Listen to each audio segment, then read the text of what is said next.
Hello everyone, welcome back. Today we're going to have a fun discussion about 1911 durability versus Glock 17 durability. And this is not going to be an emotional discussion. This is going to be a discussion based on facts, on my experience with these two guns. Okay, this Glock 17 that I have here, this one originally went, with all original factory parts, it went 75,000 rounds before anything broke on it. Okay, and the thing that broke was the trigger spring, that little spring in the back. You can see it when you open up the slide. That broke. Since it had 75,000 rounds on it, I decided rather than try and fix it myself, I sent it out to Glock. They fixed the thing that broke, and then they did fix a bunch of other parts on it. They did, however, send it back with the same barrel and said that it was fine. So now after that, it went another 20,000 rounds. Okay, so now it's up to 90,000 rounds. So at the point that it got up to about 85,000 rounds, the trigger spring, that same little piece in the back, broke again. That time I just fixed it myself. So the trigger spring is definitely the area of vulnerability for the Glock. Okay, I've had two things break on it, and that was the thing. The first time it went 75,000 rounds. The second time it went another 20,000 rounds, and since I fixed it, I've got more mileage on it. So this gun's up to about 90,000 rounds now, still on its original barrel. Now you might say, how much accuracy has the barrel lost? I mean, yes, it has lost some accuracy. At around 70,000 rounds, I put this in a micro Ronnie. It's basically a shoe, but kind of turns this handgun into a into a short barrel rifle. And I also used my Glock 19 that basically has less than 2,000 rounds on it. At 30 yards, the Glock 19 with a new barrel, that was hitting 5-inch groups, while this at 30 yards was hitting 8 to 9-inch groups. Okay, so the accuracy did open up, but that's at 30 yards, and I still think that's good enough. Certainly for self-defense purposes. I mean, you're still inside of a man-sized target. Okay, so that's the Glock. Now, this 1911, okay, with all original parts. Obviously, I shoot this less. I had not had any problems until about a month ago, and what happened is the barrel bushing broke over here. Okay, that little piece right there, the barrel bushing broke, and this gun was at about 15,000 rounds. Okay, so it took 15,000 rounds to break this gun. Okay. Now, let's talk about the ammo that I was using. For both of these guns, for almost all of their life, I was using steel case Tula or aluminum case. Okay. This year, because of the ammo shortages, I haven't been able to find the steel case and the ammo case as much. So I have been using brass, which often tends to be a little bit more powerful. And I think that's the reason why this gun broke. I think that's the thing that broke this gun, because I had been doing all these rounds with the, with the Tula, which is a little bit less powerful. And then all of a sudden this year I switched over to brass because that's all I could find. And lo and behold, I get a break. I think that's the same deal with the Glock 17. For the first 75,000 rounds, I was shooting all steel case and aluminum case. This, and it went 75,000 rounds. This year, I'm shooting a lot of brass, and all of a sudden, instead of going, it went another 20,000 rounds before it broke. Okay, so, contrary to what a lot of people think, that the steel case, shortens the life of the gun, I actually think I'm seeing that it lengthens the life of the gun because it's just less powerful. It beats the gun up less. Okay, so I mean that's just facts. That's what I saw. Now, this gun did have a bunch of parts that needed to be replaced. Glock did send me a list. If you look up, I did a video, Glock 17 comes back from repair after 75,000 rounds. You'll find that video. I detailed all the parts that they switched out. Okay, but when I inspected this gun, right, I could not visibly see any wear on the gun. It still has the original slide on it. Okay, it still has the original barrel on it. Okay, okay, so as I look at these two things, okay, I cannot see, other than a little bit of discoloration, I cannot see any wear on this. And when I look at the slide, other than a little discoloration, I cannot see any significant wear on this slide. Okay, put this back together. Now what we're going to do is we're going to compare that to the Glock, to the 1911. Okay, so there was really no noticeable wear on this gun. Okay, now with the 1911, after I opened it up, I took a closer look at it after it broke. Let me take this gun apart. By the way, when the barrel bushing broke, the recoil spring and the cap on the end of the spring went flying somewhere out there. I have not been able to find it. I was going to try and fix it myself, so I said, okay, great. All I gotta do is order. Initially, I thought all that I needed was a barrel bushing, right? So I went and I got this. I ordered this Wilson barrel bushing, okay, a spring, and a cap.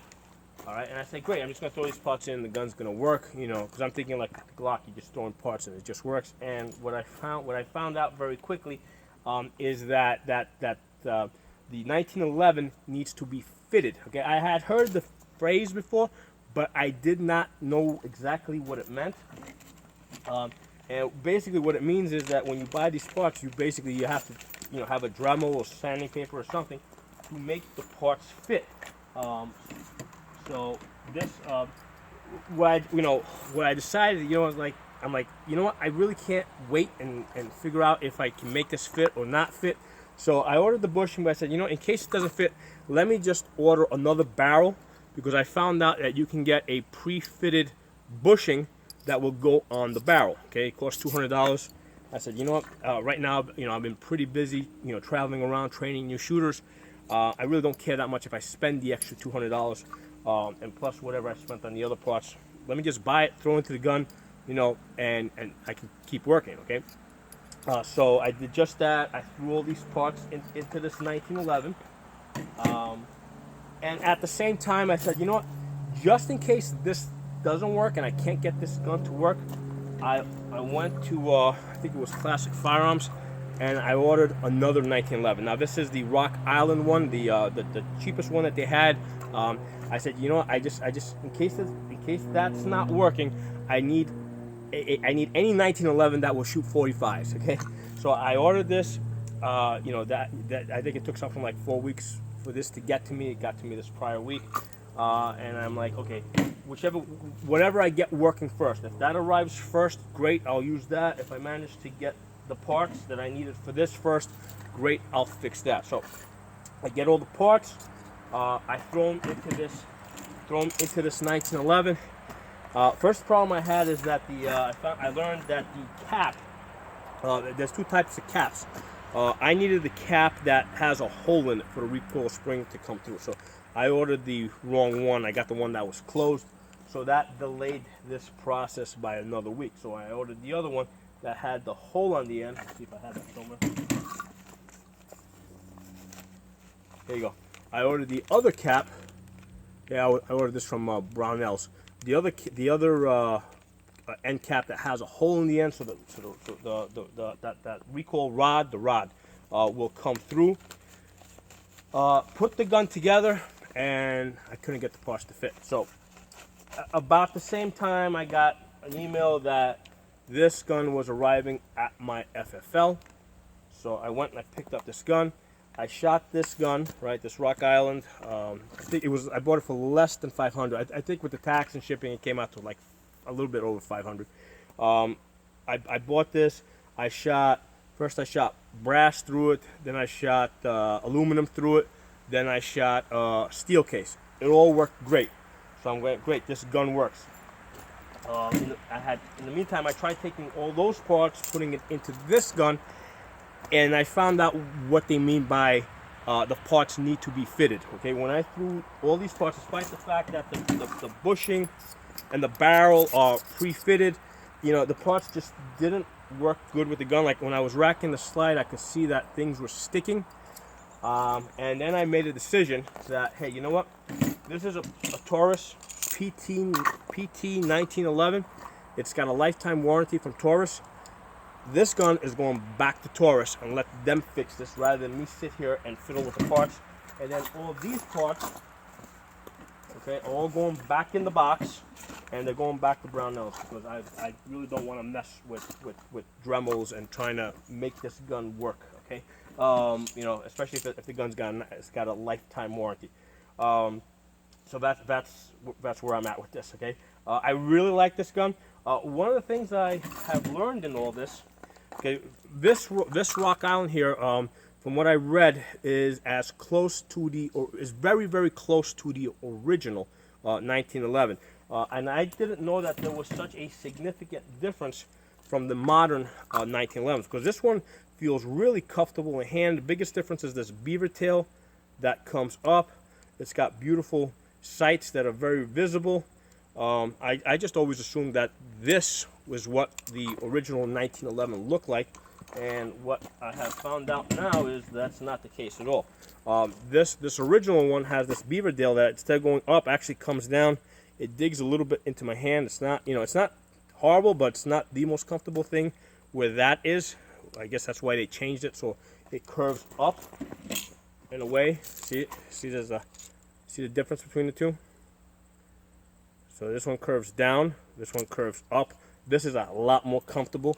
Other significant difference is the sights. Whereas this one has like modern sights that are adjustable. The original one has fixed sights that are not adjustable, and they're also very low on the gun. They're a lot harder to pick up when you come out because I don't have the best vision in the world, and I'm actually, you know, if I'm coming out hard and fast, I do have a bit of a hard time finding those sights. Okay, so I do not like the sights on the original 1911. I mean, you know, and the thing is, I'm just spoiled with modern day sights. But you know, hey, this is part of me learning, you know, some history here. You know, I did not know this until I bought this gun that was set up like the original gun. The other stuff's a lot less significant. You know, I mean, this one, the hammer is slightly different on these two guns. The trigger, I mean, this one's got like the little holes there to make it a little bit lighter. But that stuff really doesn't matter that much. Doesn't make that much of a difference. The thing that does make a difference is the beaver tail curves down on the original. You know, it doesn't sit very comfortable in my hand. Oh, the other thing is that the original only had the thumb safety on the right side. Okay, did not have a safety on the no, it has safety on the left side. It doesn't have a safety on the right side. So as you're holding the gun out, you're going to only see the thumb safety on the left side, nothing on the right side. Whereas the modern ones, you know, are ambidextrous. That I did know. Okay, I was aware of that difference. I didn't realize that there were other differences behind that, beyond that. But something I want to do right now is I want to take this gun apart.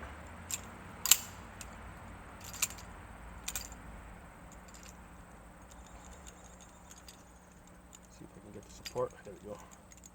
That's out. Alright, so as I said earlier, after 75,000 rounds, when I took this gun apart, I could not see any noticeable wear on the parts. Okay, at 15,000 rounds with this 1911, I can see that the back of the recoil rod is very worn in. I can see there's a lot of wear over there. Right, you can see how right there it's worn in. And that's just because of the way these things move back and forth. So as it sits here and it's moving up and down against this, there's a lot more wear going on there. I can see that safety plunger is pretty worn in. But the most significant thing is the barrel bushing. Let me get that up. Okay, so here's the thing. This is the barrel bushing. This is the barrel, and the barrel goes back and forth on this thing.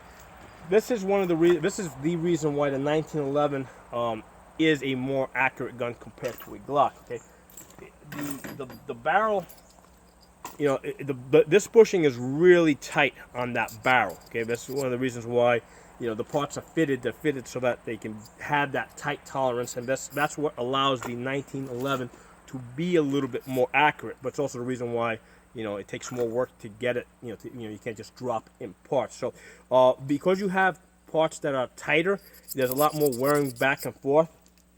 When I look at my barrel with 15,000 rounds, I can see that this is very worn out. You know, there's an actual difference, the space that I can see between the bushing and the barrel. Okay, and there's a visible, I noticed this right away when I pulled it out, there's a very visible wear on the barrel, mostly from the outside going inwards. Okay, so most of the wear is going to be on the outside where that bushing is going back and forth. And as I measure this with the calipers, okay, let's see, where we are at,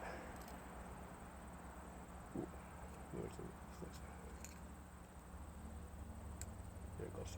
Okay, so we are at 0.6. Let me get the new one out.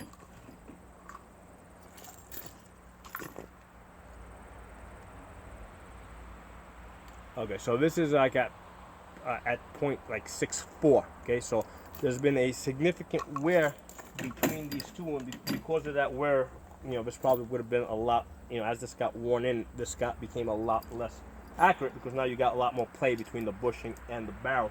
When I look at my Glock, okay, this is the barrel that it's up to about 90,000 rounds now. Okay, this is like a one.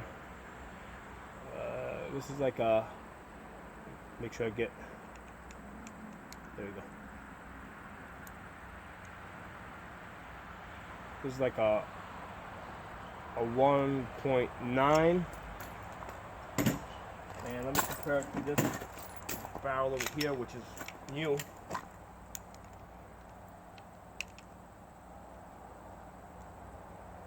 So this one's at a 1.10. So there's a little bit of wear on this, but it's only by like that's a 0.1. Okay, whereas that's over a lot more rounds, because like I said, this barrel is up to 90,000 rounds. That's showing a lot more wear than this barrel over here, which only has 15,000 rounds on it. Okay, you can see the difference. Trying to see if I can get in position where you get a good focus. See, there's a noticeable difference there. Okay, so that's interesting to me. I had not noticed this as it was happening. You know, I mean, like I said, the 1911 is not a gun I use too often. You know, it doesn't get used too often, but it does get used. Now, mind you, I pretty much put the same amount of care and maintenance into both guns. Well, not quite, because with the Glock, I typically clean it at around sometimes I'll easily go 2,000 rounds before I bother cleaning this.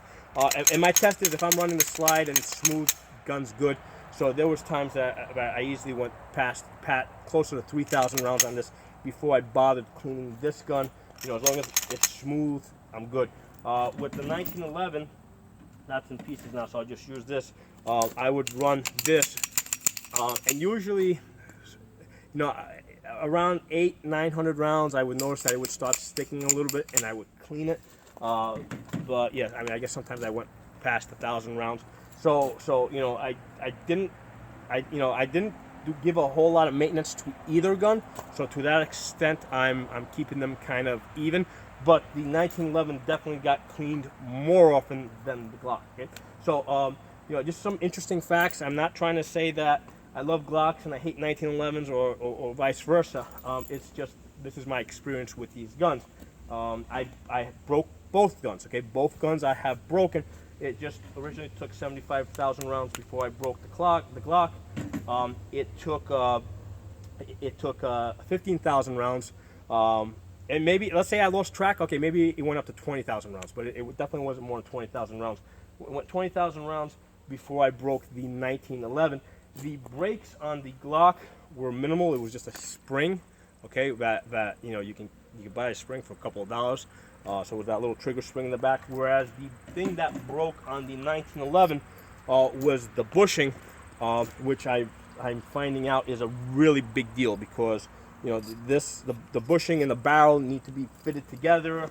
All right, and then you buy a brand new one. Let's say that's already pre-fitted, and now you're trying to get that into the gun, and then this needs to be fitted into the gun as well. So it's definitely a lot more of a headache to fix a 1911.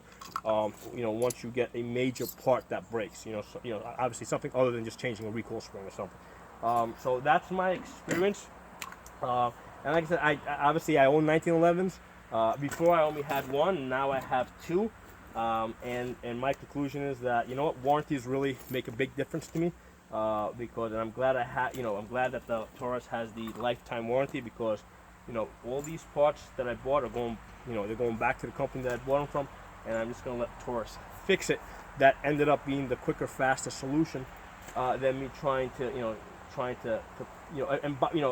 sending the gun back and buying another one is a lot easier than me trying to get all these parts to fit together. And then what happens if I Dremel too much, or I go too far, and now I just got parts that I messed up. So this is I'm finding out that it is a major job to fix a 1911. Okay, whereas with the Glock, you can pretty much build them on your own. I mean, you get the parts, you just drop them in. But the 1911 is a little bit more accurate, and I found out why through this process. It's a little bit more accurate because of that barrel bushing of the because it's so tight. That barrel doesn't move around too much as it's going back and forth. Whereas with the Glock, there's a little bit more play and Glock-like guns. Okay. So if you guys like this video, give it a thumbs up, share it. Any comments, please put them into the comment section. If you're not a member, subscribe. I'll see you guys next time.